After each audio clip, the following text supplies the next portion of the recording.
أعوذ بالله من الشيطان الرجيم. بسم الله الرحمن الرحيم.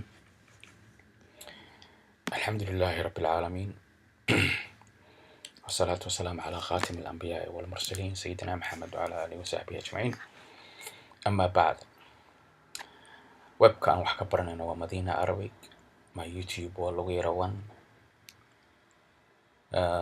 my Facebook waa tafsiirka quraanka. qolka quraankana waa iga leeyahay maaragtay waxaan ka mid ahay adminka. Anyway, meelahaas ayaa soo xiriir kartaa. maanta casharkeenu waa weli waxaan ku jirnaa lesson 4 number 3 qaybta saddexaad. waxaan baranaynaa xuruful jar, xurufta keena ama sababa hoos dhowga ama kasrada. hore waxaan soo qaadanay casharkan ka horeeyay naxwaha inuu isticmaalo maaragtay marfuuc, mansuub iyo majruur, jar iyo raf iyo nasb.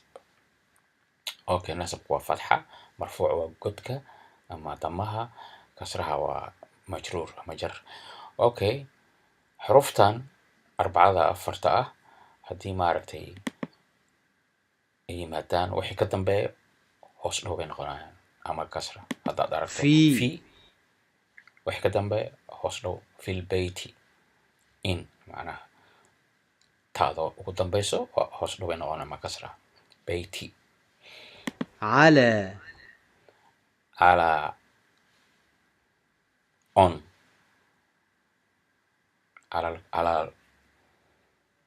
على السرير، على الكرسي، wax walbo ka dambeeya kasra noqonaan maaragtay.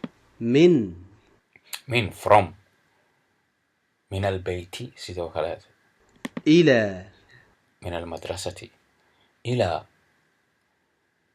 to maaragtay ku socoto إلى البيت xagga ku socoto إلى المدرسة saas oo kale. marka xaruftan arbacada waa xaruful jar. haddii xaruful jar meeq waa afartan xaba, fi, ala, min, ila wixii ka dambeeya yimaado hoos dhow ama sababayaan ama keenayaan, qasab waa inaa hoos dhow noqdaan. okay, taas casharkeena maanta intaas ku kooban yahay.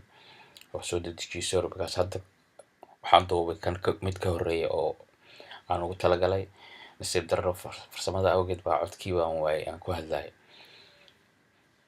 كان hope إنه صباحك إن شاء الله. تصبح سكبي بين عشر كيلو. السلام عليكم ورحمة الله وبركاته.